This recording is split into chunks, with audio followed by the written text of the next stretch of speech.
नमस्कार, देशोन्नतीमध्ये मी ऐश्वर्या शिंदे आपलं स्वागत करते। राज्यपाल आणि राज्य सरकार यांच्यातील संघर्षावर मागील आठवड्यात सुप्रीम कोर्टाने मोठा निर्णय दिला होता।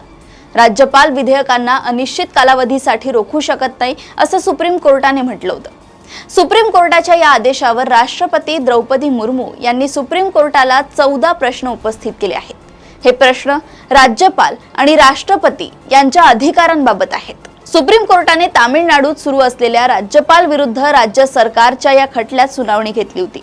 या मुद्द्याची सुरुवात तामिळनाडूचे राज्यपाल आणि राज्य सरकार यांच्यात झालेल्या वादानंतर सुरू होते। राज्यपालांनी राज्य सरकारने पाठवलेले विधेयक रोखले। सुप्रीम कोर्टाने 8 एप्रिल रोजी आदेश देत राज्यपालांकडे कुठलीही विटो पॉवर नाही, राज्यपालांकडून पाठवलेल्या विधेयकांवर राष्ट्रपतींनी 3 महिन्यात निर्णय घ्यावा असं म्हटलं होतं। असंवैधानिकतेच्या आधारावर जेव्हा राज्यपाल राष्ट्रपतींच्या संमतीसाठी विधेयक राखून ठेवतात तेव्हा राष्ट्रपतींनी सर्वोच्च न्यायालयाचे मत मागितले पाहिजे असं सर्वोच्च न्यायालयाने म्हटले आहे।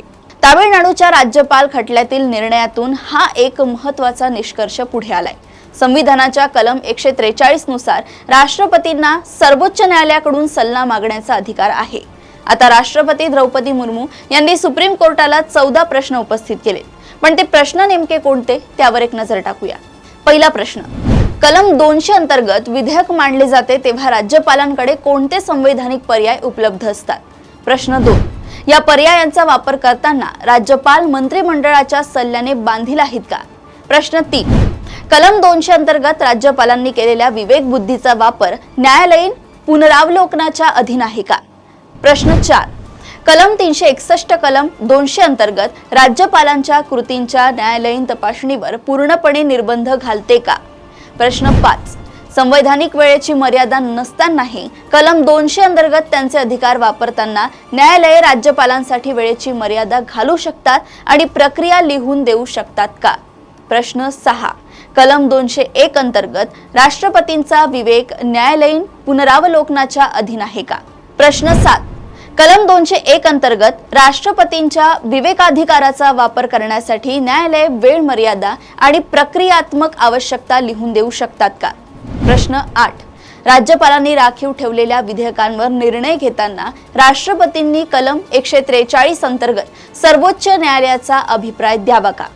प्रश्न 9, कायदा अधिकृतपणे लागू होण्यापूर्वी कलम 200 आणि 201 अंतर्गत राज्यपाल आणि राष्ट्रपतींनी घेतलेले निर्णय न्याय्य आहेत का?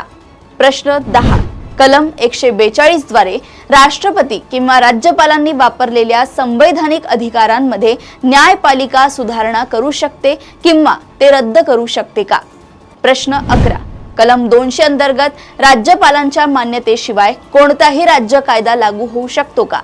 प्रश्न 12, सर्वोच्च न्यायालयाच्या खंडपीठाने प्रथम एखाद्या प्रकरणात ठोस घटनात्मक अर्थ लावणे समाविष्ट आहे की नाही हे ठरवावे आणि नंतर ते कलम 145(3) अंतर्गत 5 न्यायाधीशांच्या खंडपीठाकडे पाठवावे का? प्रश्न 13, कलम 142 अंतर्गत सर्वोच्च न्यायालयाचे अधिकार प्रक्रियात्मक बाबींपलीकडे जाऊन विद्यमान घटनात्मक किंवा वैधानिक तरतुदींच्या विरोधात निर्देश देण्याचे आहेत का? प्रश्न 14, संविधान सर्वोच्च न्यायालयाला कलम 131 अंतर्गत दाव्या व्यतिरिक्त इतर कोणत्याही मार्गाने केंद्र आणि राज्य सरकारांमधील वाद सोडवण्याची परवानगी देते का? आता बघावं लागेल यावर उत्तर काय असणार आहेत। सर्वोच्च न्यायालयाच्या निर्णयावर बऱ्याच काळापासून प्रतिक्रिया येत आहेत। सत्ताधारी पक्ष असो वा विरोधी पक्ष, दोघांनीही हा मुद्दा मोठ्याने उपस्थित केला होता। राष्ट्रपती द्रौपदी मुर्मू यांनी हा निर्णय संवैधानिक मूल्ये आणि व्यवस्थांच्या विरुद्ध असल्याचे तसेच संवैधानिक मर्यादांचे अतिक्रमण असल्याचं म्हटलं आहे। त्यांनी संविधानाच्या कलम 143(1) अंतर्गत 14 संवैधानिक प्रश्नांवर सर्वोच्च न्यायालयाचे मत मागितले आहे।